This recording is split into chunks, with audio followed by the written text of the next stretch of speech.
Hello दोस्तों। तो आज अपनी मूल अवधारणा की चौथी क्लास है। अब तक अपन ने मूल अवधारणा में देखा था इनके कुछ इंपॉर्टेंट टर्म्स और इनके कुछ क्वेश्चंस देखे थे। तो मूल अवधारणा में हम अब तक जो अपन ने जाना उसके अपन क्वेश्चन कर लिए। अब मूल अवधारणा में थोड़ा सा आगे बढ़ते हैं, चैप्टर को आगे लेके चलते हैं और जानते हैं कुछ अन्य नए टॉपिक, जैसे कि रस समीकरण मिति या स्टोइकियोमेट्री। ये क्या होती है? वीडियो स्टार्ट करने से पहले मैं आपको कुछ कहना चाहता हूं, वो ये कि आप इस वीडियो को अधिक से अधिक शेयर करें और अन्य लोगों तक पहुंचाएं ताकि और बच्चे भी इसको देख सके। ठीक है? और आप निरंतर क्वेश्चन की प्रैक्टिस करते रहिए। मोल कंसेप्ट एक ऐसा चैप्टर है जिसमें आपको लगातार क्वेश्चन की प्रैक्टिस से ही आपका कॉन्सेप्ट धीरे धीरे ठीक हो जाएगा। और आज तो अपन अपना इंपॉर्टेंट टॉपिक है स्टोइकियोमेट्री। देखो, इस स्टोइकियोमेट्री में वैसे इसकी डेफिनेशन वगैरह और इसको समझना सरल है, परंतु इस स्टोइकियोमेट्री में बहुत ही अच्छे और बहुत ही लॉजिकल क्वेश्चन बनाए जा सकते हैं, है ना? तो आप इसको स्टोइकियोमेट्री को समझने के बाद अपन आज ही इनके कुछ क्वेश्चंस की प्रैक्टिस करेंगे ताकि स्टोइकियोमेट्री का जो कॉन्सेप्ट है वो हमेशा के लिए हमारे फिट हो जाए हमारे दिमाग में। तो आज अपन स्टार्ट करते हैं। सबसे पहले बात करते हैं स्टोइकियोमेट्री होती क्या है। मान लीजिए कोई अभिक्रिया है, उस अभिक्रिया में अपन जब अभिक्रिया करवाते हैं तो अभिक्रिया होने पर अभिक्रिया के लिए आवश्यक है अभिकारक, मतलब रिएक्टेंट। और उस अभिक्रिया होने के बाद जब रिएक्टेंट मिलता है, अभिकारक मिलते हैं, क्रिया करते हैं, तो क्या प्राप्त होता है अपने को? प्रोडक्ट, यानी उत्पाद प्राप्त होता है। अब किसी भी अभिक्रिया के लिए अभिक्रिया पूर्ण करवाने के लिए अपने को कितनी मात्रा में अभिकारक चाहिए होगा, और जो अभिकारक हमको प्राप्त हुआ जितनी भी मात्रा में, उससे कितना उत्पाद प्राप्त होगा या कितना उत्पाद बनेगा, ये सारी जानकारी अपने को किससे मिलती है? अभिक्रिया की रस समीकरण मिति या स्टोइकियोमेट्री से। ठीक है? तो इसके बारे में बेसिक जानकारी आप देख लीजिए और इसको आप अपनी नोटबुक में उतार भी सकते हैं।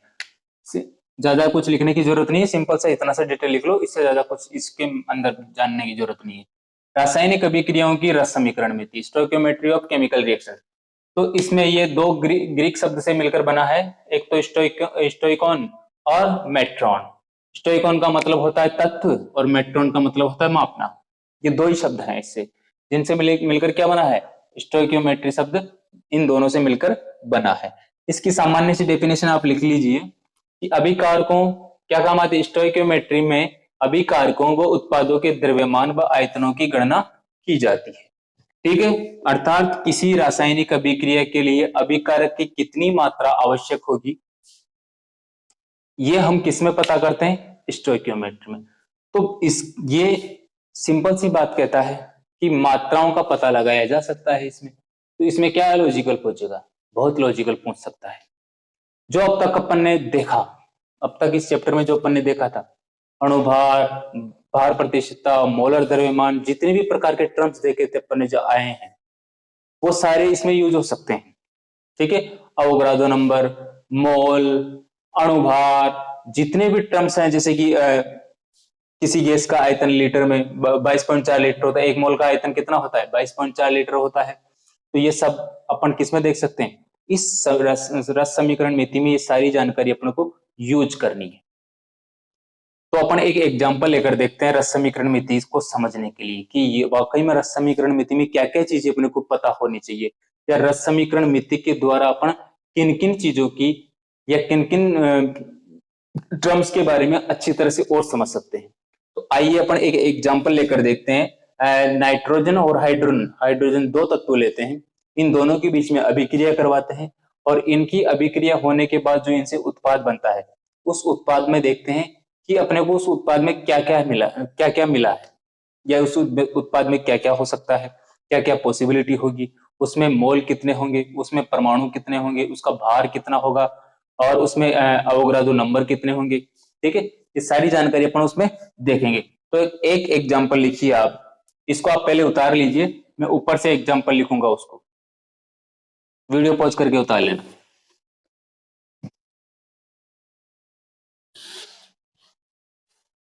अपना एग्जाम्पल है N2 व H2।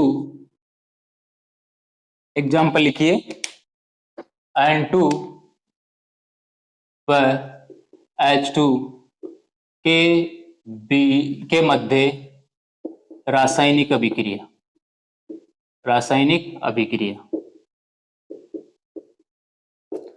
आज अपन इनके कुछ क्वेश्चंस भी देखेंगे इंपॉर्टेंट, कि इसमें किस किस तरह का क्वेश्चन बनाया जा सकता है और कितने लॉजिकल क्वेश्चन इसमें बनाए जा सकते हैं। अब नाइट्रोजन व हाइड्रोजन के बीच में अपने को क्या करवानी है, अभिक्रिया। और नाइट्रोजन और हाइड्रोजन के बीच में अभिक्रिया होगी तो प्रोडक्ट क्या प्राप्त होगा, कितने नाइट्रोजन के मोल लेने पड़ेंगे, कितने हाइड्रोजन के मोल लेने पड़ेंगे। ठीक है, तो वो सारी जानकारी अपन देखते हैं। तो यहाँ पर अपन ने सबसे पहले क्या लिया, नाइट्रोजन ले लिया N2 गैस के रूप में। उसके बाद क्या लिया, हाइड्रोजन ले लिया, ये भी गैस के रूप में। ठीक, यहां पर मैंने हाइड्रोजन के 3 अणु ले लिए। ठीक है, उसके बाद इन दोनों के बीच में अभिक्रिया होती है। तो यहां पर मेरे को देखो क्या प्राप्त होगा, इस अभिक्रिया को आप देख सकते हो। इसमें नाइट्रोजन कितना है, 2 परमाणु है नाइट्रोजन का। हाइड्रोजन कितने परमाणु है, 6 परमाणु। दोनों बैलेंस होने चाहिए। तो अपने को यहाँ पर बैलेंस करने के बाद प्रोडक्ट क्या प्राप्त होता है, 2NH3। 3 दूनी 6 हाइड्रोजन आ गए और 2 नाइट्रोजन आ गए। ये तो अभिक्रिया बैलेंस वाली बात हो गई। परंतु अब अपन इस अभिक्रिया में इसकी रस समीकरण मिति या इसकी स्टोइकियोमेट्री देखते हैं कि इसकी रस समीकरण मिति या इसकी स्टोइकियोमेट्री क्या क्या बन सकती है।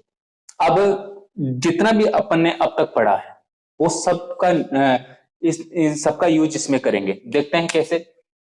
सबसे पहले मैं बात करता हूं इसमें मोल की।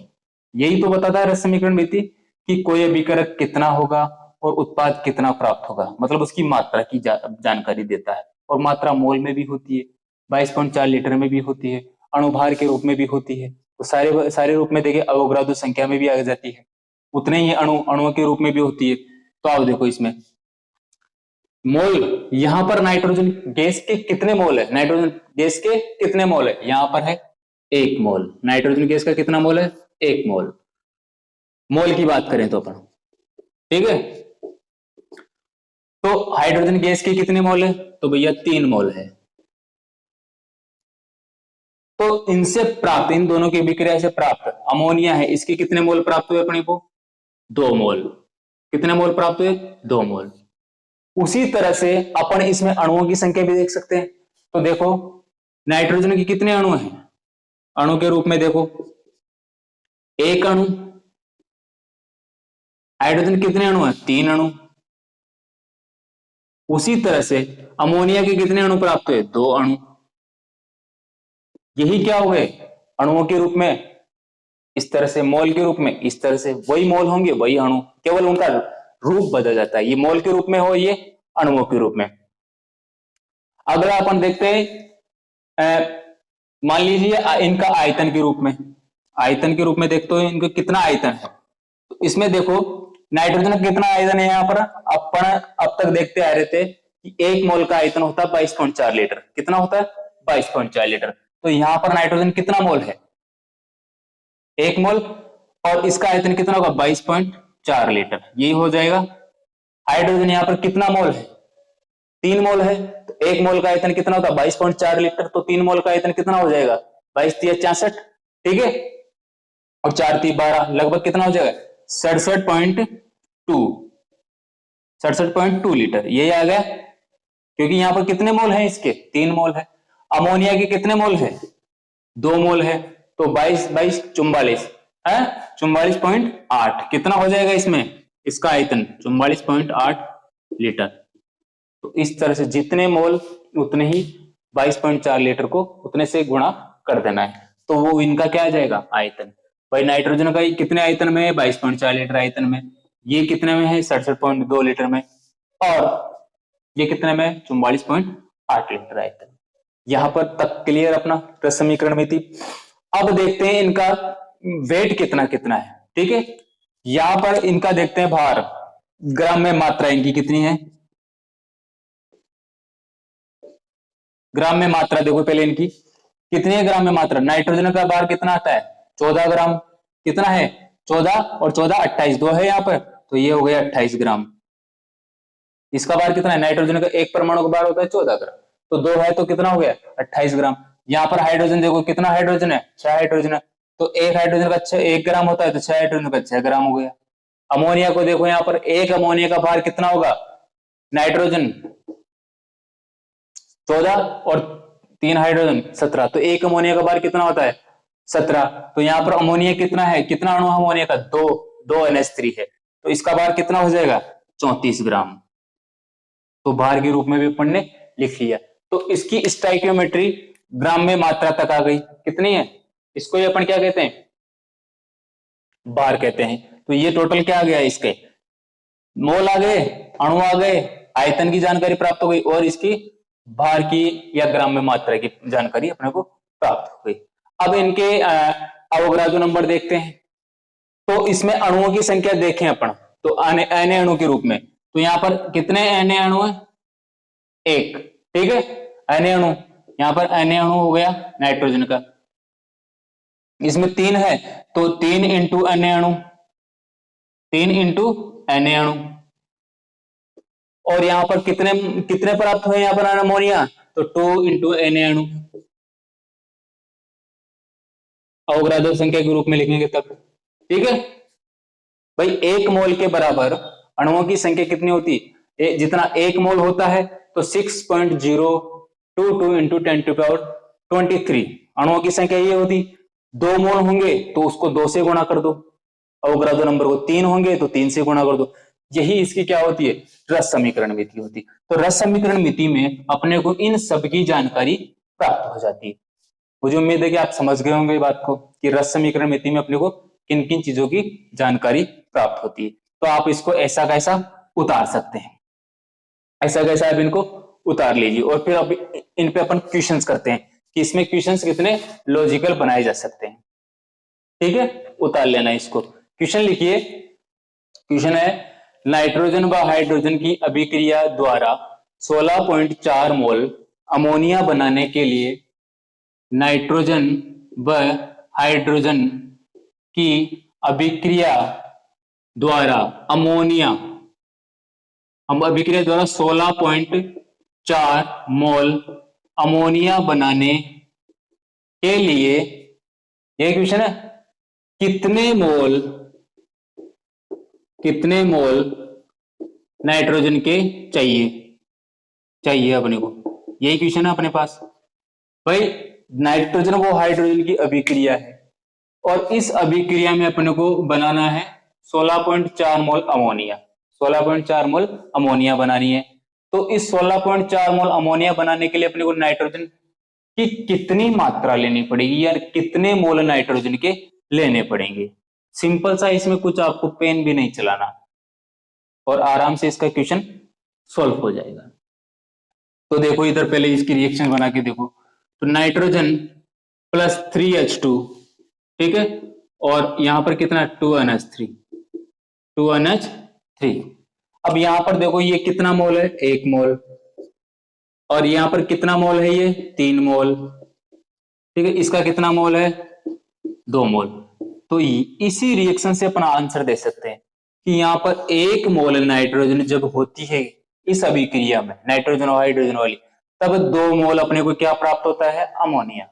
और ये मांग कितना रहा है अपने पास से 16.4 मोल। तो 1 मोल नाइट्रोजन 2 मोल अमोनिया बनाएगी, तो 2 मोल नाइट्रोजन 4 मोल अमोनिया बनाएगी, 3 मोल नाइट्रोजन 6 मोल अमोनिया बनाएगी, और 4 मोल नाइट्रोजन 8 मोल अमोनिया बनाएगी, ठीक है, और 8 मोल नाइट्रोजन 16 मोल अमोनिया बनाएगी। बात आ गई समझ में। और 8.2 मोल नाइट्रोजन 16.4 मोल अमोनिया बनाएगी। तो इसमें कुछ सोल्व ही नहीं करना, सीधा सीधा सिंपल चाहिए अपने को, नाइट्रोजन कितने मोल चाहिए होंगे, 8.2 मोल। दुगनाई तो सही, दुगनाई तो बना रहा है ये, 1 मोल से 2 मोल बनते हैं, तो 8.2 से 16.4 बन जाएंगे। तो इसमें आपको इस तरह से क्वेश्चन, इसमें कुछ हल करने की जरूरत है, केवल आपको रिएक्शन बनना है और आपको वैल्यू पता चल गई। किससे पता चली ये वैल्यू, रस समीकरण मिति से। तो बात है अपने को रस समीकरण मिति की जरूरत इसलिए पड़ती है। तो ठीक है, इस क्वेश्चन के बाद एक और क्वेश्चन लिखिए। किसी प्रयोग में 4.2 मोल ऑक्सीजन की जरूरत है, ऑक्सीजन की जरूरत है, तो कितने मोल KClO3 का अपघटन किया जाए। ठीक है, मतलब इसके कितने मोल अपन तोड़े, कितने मोल अपन तोड़े जिससे अपने को 4.2 मोल ऑक्सीजन प्राप्त हो जाए। ये क्वेश्चन आपको दिया हुआ है भाई। क्वेश्चन आपको सही लैंग्वेज, आप खुद तो सही लैंग्वेज में लिख लिया करो कि किसी प्रयोग में 4.2 मोल ऑक्सीजन चाहिए तो कितने मोल KClO3 का अपघटन किया जाए। ठीक है, यही अपने से क्वेश्चन में पूछ रहा है। तो इसमें क्या करेंगे अपन, 2KClO3 यहां पर है, इसको अपन तोड़ेंगे तो तोड़ने पर अपने को क्या क्या प्राप्त हो जाएगा। एक तो होता है 2KCl, ऑक्सीजन कितना है यहाँ पर 3 दूनी 6, तो साथ में क्या प्राप्त होगी 3O2, क्या प्राप्त होगी 3O2। जब इन दोनों का अपघटन किया, यहाँ पर अपघटन हो रहा है इसका, है ना, ठीक है, अपघटन होने पर अपने को क्या प्राप्त होगा 2KCl और 3O2। तो यहां पर कितने मोल लिए अपन ने के पोटेशियम क्लोराइड की, इसको पोटेशियम क्लोरेट बोलते हैं भाई, क्या बोलते हैं पोटेशियम क्लोरेट, याद रखना। पोटेशियम क्लोरेट के कितने मोल लिए अपन ने, यहां पर पोटेशियम क्लोराइड के अपन ने 2 मोल लिए। कितने मोल लिए 2 मोल। ठीक है, तो उस 2 मोल पोटेशियम क्लोराइड के अपघटन से कितना मोल KCl बना 2 मोल बना। ये भी कितना मोल ऑक्सीजन बना 3 मोल बना। ये देखो यहीं भी आपका अपना क्वेश्चन क्लियर हो रहा है कि 2 मोल के पोटेशियम क्लोरेट का जब अपघटन किया जाता है तो 3 मोल ऑक्सीजन अपने को प्राप्त होती है। मगर ये प्रयोग में अपने से पूछ रहा है 4.2 मोल ऑक्सीजन। क्या पूछ रहा है 4.2 मोल ऑक्सीजन। तो 4.2 मोल ऑक्सीजन पूछ रहा है, तो अब अपने को देखना है कि यहाँ पर 4.2 मोल ऑक्सीजन चाहिए तो कितने मोल KClO3 को लेना पड़ेगा। तो यहां पर अपन देखो, अतः 4.2 मोल ऑक्सीजन के लिए, अतः 4.2 मोल ऑक्सीजन के लिए क्या करना पड़ेगा अपने को, 2 मोल KClO3 बटे 3 मोल ऑक्सीजन, 2 मोल KClO3 बटे 3 मोल ऑक्सीजन।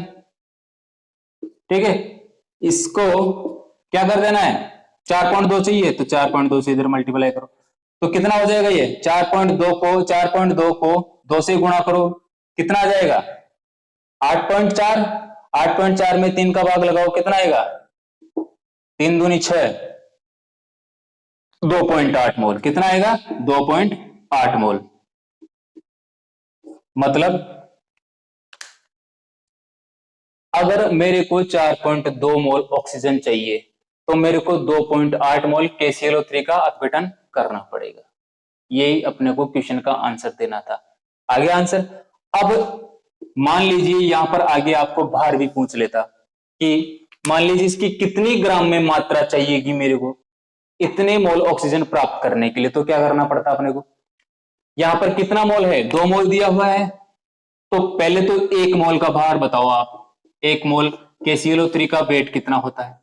देखो पोटेशियम कितना होता है, पोटेशियम का भार 39, Cl का कितना होता है 35.5 और ऑक्सीजन का कितना होता है 16 × 48, तो यही होगा किसका 1 मोल KClO3 का भार।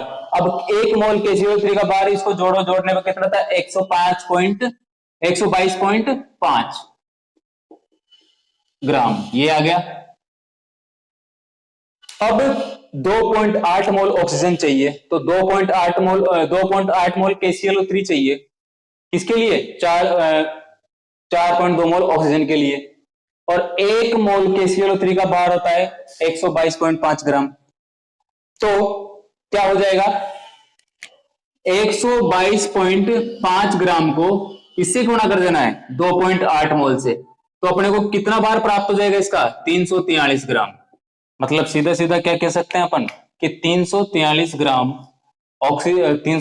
ग्राम KClO3 का जब अपघटन करेंगे तो अपने को 4.2 मोल ऑक्सीजन प्राप्त हो सकता है। इस तरह से अपन ग्राम में पूछे तो भी उसका आंसर दे सकते हैं। ठीक है, तो ये क्वेश्चन आपका क्लियर होता है। इसके बाद अगला क्वेश्चन लिखिए, एक और कुछ 4-5 क्वेश्चन करके देखते हैं स्टोइकियोमेट्री पे कि अपने से कितना हो पाता है। ठीक है, नेक्स्ट क्वेश्चन लिखिए, 2.6 लीटर 2.6 लीटर कार्बन मोनोऑक्साइड को 2.6 लीटर कार्बन मोनोऑक्साइड को CO2 में बदलने के लिए 2.6 लीटर कार्बन मोनोऑक्साइड को CO2 में बदलने के लिए एनटीपी पर कितने लीटर ऑक्सीजन की आवश्यकता होगी। क्वेश्चन लिखिए, 2.6 लीटर कार्बन मोनोऑक्साइड को CO2 में बदलने के लिए 2.6 लीटर कार्बन मोनोऑक्साइड को CO2 में बदलने के लिए एनटीपी पर कितने मोल ऑक्सीजन की आवश्यकता होगी। क्या बोला ये, 2.6 litre carbon monoxide CO, carbon monoxide को किस में बदलना है, CO2 में बदलना है। CO2 में बदलने के लिए किस पर बदलना है, एनटीपी पर, सामान्य तापदाब पर CO2 में बदलना है। तो अपने को ये पूछ रहा है कि कितने मोल मुझे क्या चाहिए, ऑक्सीजन चाहिए, कितने मोल ऑक्सीजन की जरूरत पड़ेगी।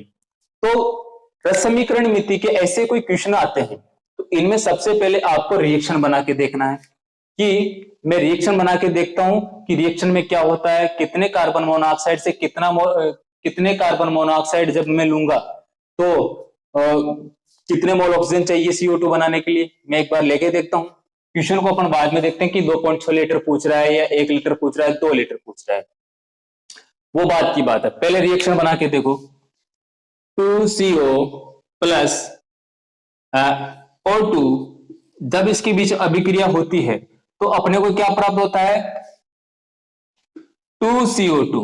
क्या प्राप्त हो गया, 2CO2। देखो तो जरा, कार्बन मोनोऑक्साइड है, 2 मोल किसके हैं, कार्बन मोनोऑक्साइड का, तो 1 मोल कौन किसका है, ऑक्सीजन का। तो क्या प्राप्त हो रहे हैं, 2 मोल CO2 प्राप्त हो रहे हैं अपने को। मतलब जब अपन 2 मोल क्या लेते हैं, कार्बन मोनोऑक्साइड, और इसकी क्रिया 1 मोल किससे कराते हैं, ऑक्सीजन गैस से, तो अपने को 2 मोल CO2 प्राप्त होती है, 2 मोल CO2 प्राप्त होती है। अब इसमें देखना क्या है, अपन अभी रस समीकरण मिति में थोड़ी देर पहले देखे थे कि 1 मोल का आयतन कितना होता है, 22.4 लीटर। 2 मोल का आयतन कितना होता है, दुगना 22.4 गुणा 2 करना है, कितना हो गया, 44.8 लीटर ये होता है। तो यहां पर 2 मोल जब कार्बन मोनोऑक्साइड लेते हैं तो 1 मोल ऑक्सीजन की क्रिया से 2 मोल अपने को CO2 मिलते हैं।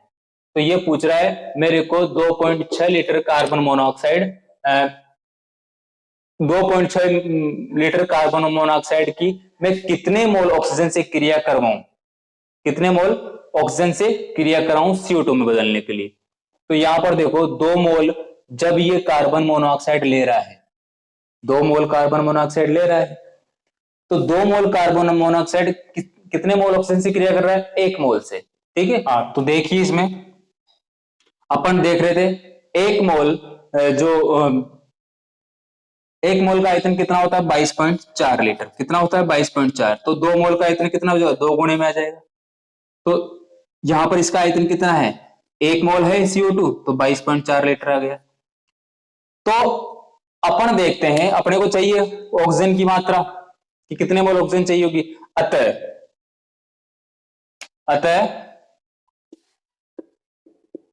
क्या है क्वेश्चन, 2.6 लीटर CO को CO2 में बदलने के लिए, CO2 में बदलने के लिए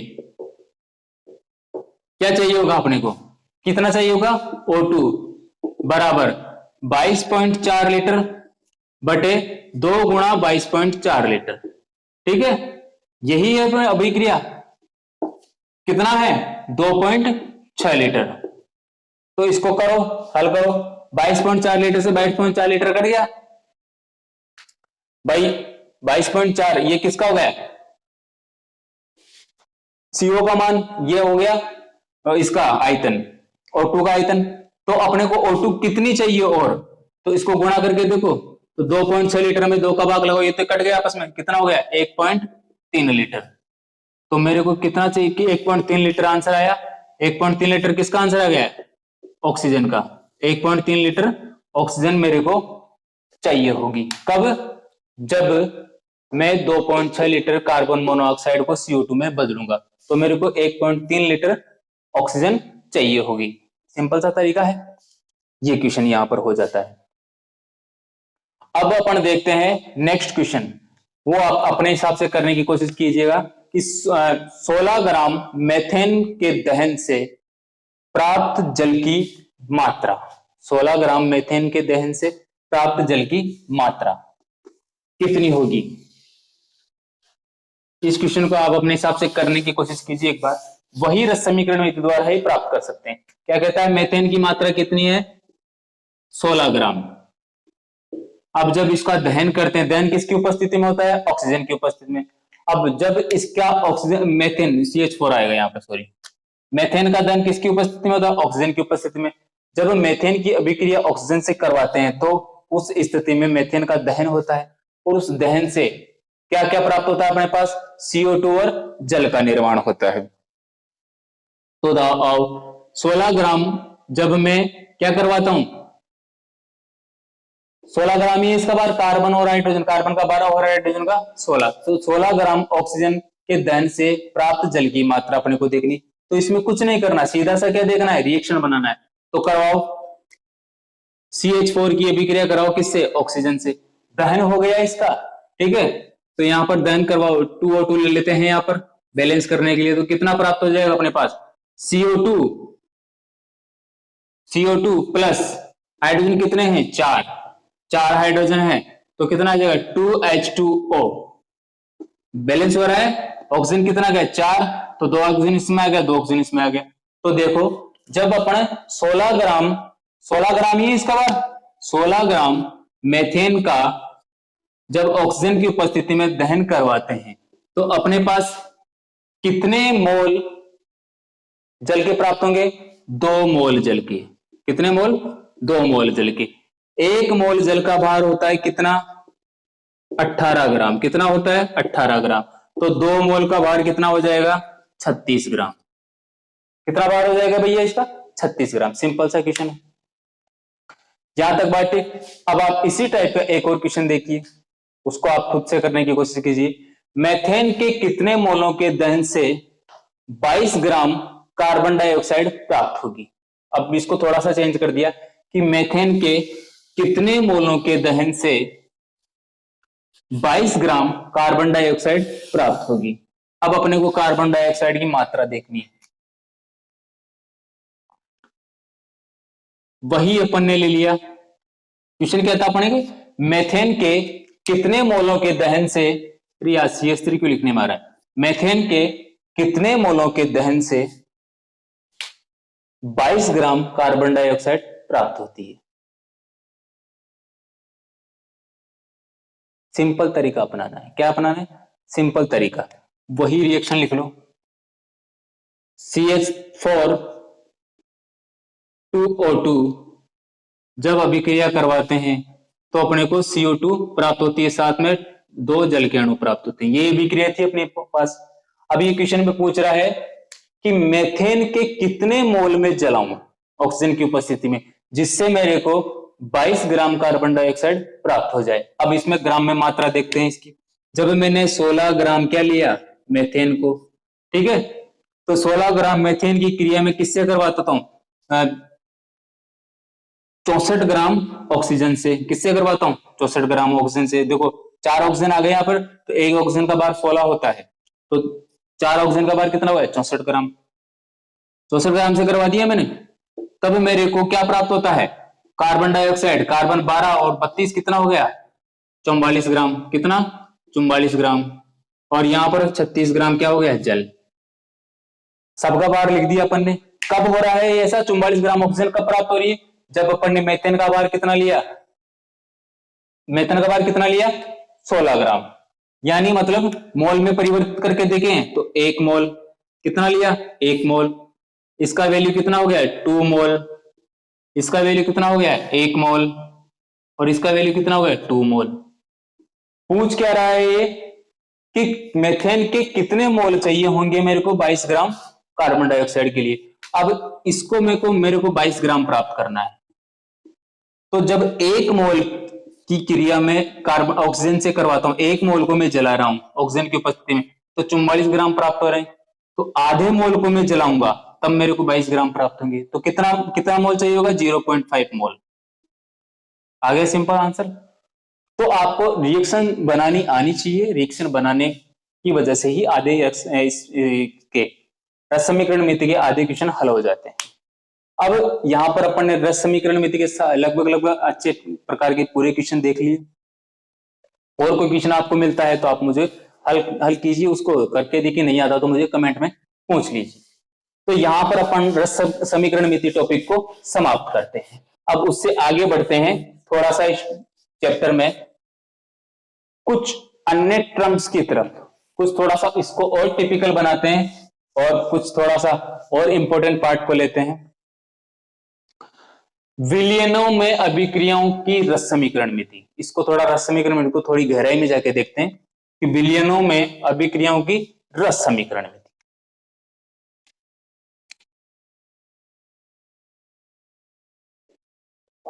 विलयनों में अभिक्रियाओं की रस समीकरण नीति।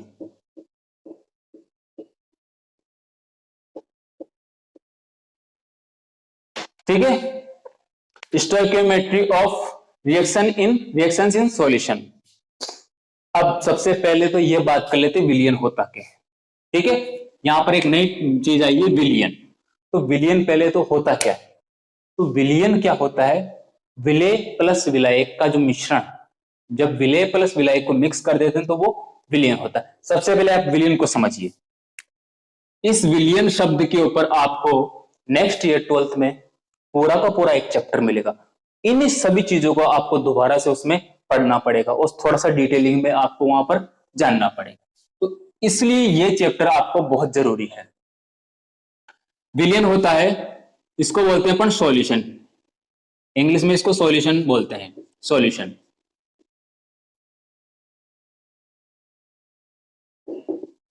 सॉल्यूशन। अब विलयन होता है विलेय प्लस विलायक। विलेय में क्या क्या चीज उपस्थित है? विलेय प्लस विलायक। विलेय को बोलते हैं अपन सॉल्यूट और विलायक को बोलते हैं अपन सॉल्वेंट। इसको समझने के लिए देखते हैं अपन विलयन क्या होता है? विलेय प्लस विलायक का मिश्रण। अब विलेय क्या होता है? जिसकी मात्रा कम हो। क्या हो? जिसकी मात्रा कम हो वो क्या होता है? विलेय। और जिसकी मात्रा अधिक हो वो क्या होता है? विलायक। सिंपल सी बात पता चल गई अपने को, जिसकी मात्रा अधिक हो वो क्या होता है? विलायक। अब इसको सॉल्यूशन को अपन एक एग्जांपल के द्वारा समझते हैं कि मान लीजिए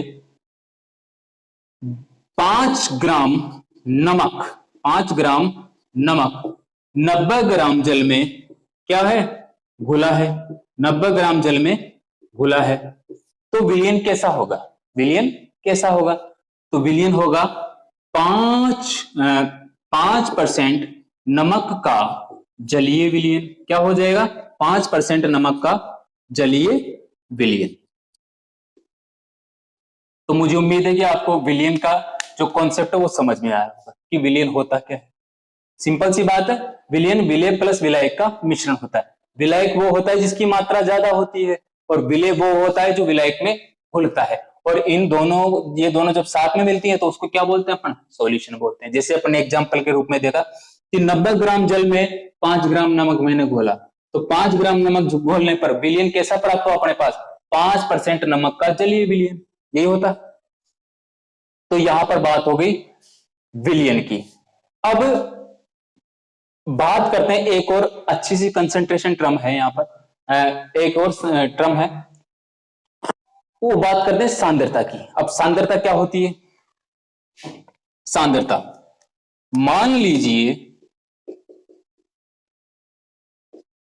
इसको बोलते हैं कंसंट्रेशन। Concentration, concentration. अब सांद्रता क्या होती है? मान लीजिए किसी विलायक में विलय की मात्रा कितनी होती है, विलय की मात्रा कितनी है। भाई किसी विलायक में विलय की जो निश्चित मात्रा होती है उस विलय की मात्रा को ही उसकी सांद्रता कहते हैं। किसकी? विलयन की सांद्रता कहते हैं। विलायक की निश्चित मात्रा में घुले हुए विलय की मात्रा को उसकी सांद्रता कहते हैं। भाई कितना नमक का कितनी मात्रा घुली हुई है 90 ग्राम जल में, भाई 5 ग्राम नमक की मात्रा घुली हुई है, तो ये क्या हो गई 5 ग्राम नमक की मात्रा, उसकी सांद्रता हो जाती है। ठीक है, नमक की सांद्रता कितनी है यहां पर 5 ग्राम। सांद्रता के आधार पर ही विलयन को अपन तनु और सांद्र बना सकते हैं। भाई किसी विलयन में किसी घुले हुए पदार्थ की मात्रा अगर अधिक है तो वो ऐसा विलयन सांद्र विलयन कहलाता है ना, मतलब गाढ़ा विलयन। और किसी विलायक में किसी पदार्थ की मात्रा बहुत ही कम मात्रा में घुली हुई तो ऐसा विलयन तनु विलयन कहलाता है, मतलब पतला विलयन कहलाता है। बात आ गई समझ में? तो सांद्रता को हम कैसे देखते हैं? सांद्रता को देखते हैं कि विलायक की निश्चित मात्रा में घुले हुए विलय की मात्रा को अपन उसकी सांद्रता कहते हैं। तो ये बात हो गई अपनी सांद्रता की। इसको आप चाहो तो ऐसा वैसा उतार लेना समझने के लिए। सांद्रता की बात करते हैं अब। विलयन की सांद्रता के आधार पर, विलयन की सांद्रता के आधार पर कुछ मात्रक हैं, कुछ कंसंट्रेशन टर्म्स हैं, वो अपने को इस चैप्टर में पढ़नी है। भाई विलयन की सांद्रता के आधार पर कुछ कंसंट्रेशन टर्म या इकाइयां या मात्रक होते हैं। वो मात्रक कौन कौन से हैं? वो 2 प्रकार के मात्रक है विलयन की सांद्रता के आधार पर। तो देखो इसे, विलयन की सांद्रता के आधार पर आधार पर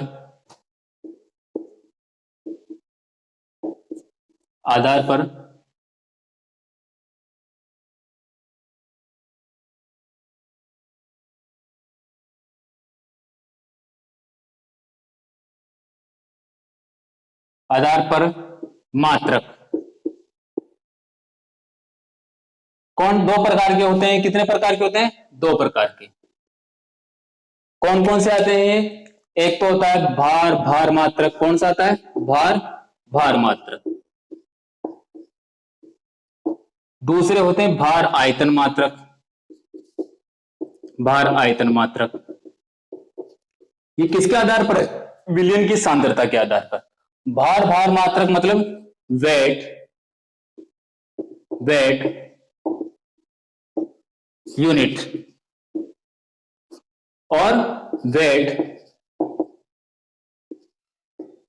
वॉल्यूम यूनिट्स। ठीक है, वेट वॉल्यूम यूनिट और वेट यूनिट। बात समझने वाली बात है। वेट भार भार मात्रकों में अपन कौन कौन सी कंसंट्रेशन टर्म देखेंगे और भार भार आयतन मात्रक में अपन कौन कौन सी कंसंट्रेशन टर्म दिखेंगे। तो सबसे पहले इस भार भार मात्रक पे फोकस कीजिए और भार आयतन मात्रक पे फोकस कीजिए। भार भार मात्रक वाली कंसंट्रेशन टर्म में वो कंसंट्रेशन टर्म होती है या वो सांद्रता इकाइयां होती है जिनमें विलय प्लस विलायक दोनों किसमें होते हैं? द्रव्यमान में होते हैं। दोनों किसमें होते हैं? द्रव्यमान में। यहां पर इसकी स्पेशल प्रॉपर्टी क्या है? यहां पर विलय प्लस विलायक दोनों का क्या होगा? द्रव्यमान में। दोनों क्या होंगे? द्रव्यमान में। यहां पर विलय प्लस विलायक दोनों द्रव्यमान में ना होकर क्या है? विलय तो होगा भार में। विलय क्या होगा? विलय में भार में, द्रव्यमान में। विलय किसमें होगा? द्रव्यमान में। जबकि विलायक या विलयन किसमें होगा? आयतन में।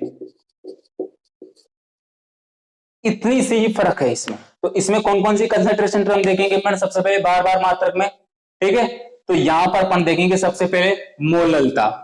किसमें देखेंगे? मोललता। इसको स्मॉल एम से व्यक्त करते हैं। किससे व्यक्त करते हैं? स्मॉल एम से। और उसके बाद देखेंगे इसमें द्रव्यमान प्रतिशत। क्या देखेंगे? द्रव्यमान प्रतिशतता। द्रव्यमान प्रतिशतता आ गई। उसके बाद इसमें देखेंगे मोल भिन्न। क्या देखेंगे? मोल भिन्न।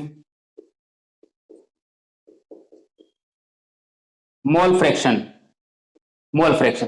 तो उसी तरह से इसको भी अपन कैपिटल एक्स से व्यक्त करते हैं। किससे व्यक्त करते हैं? कैपिटल एक्स से। एक और इसमें कंसंट्रेशन टर्म रह जाती है, हाँ, द्रव्यमान प्रतिशत आ गई, मोल भिन्न आ गई, मोललता आ गई, ठीक है। तो यहां तक इसमें बात क्लियर होती है। दूसरी कंसंट्रेशन टर्म है अपने पास भार आयतन वाली मात्रक, भार आयतन मात्रक। इसमें कौन कौन सी आ जाती है? इसमें आ जाती है पहली कंसंट्रेशन टर्म मोलरता, मोलरता, मोलैरिटी, इसको कैपिटल एम से व्यक्त करते हैं। दूसरी है इसमें नॉर्मलता,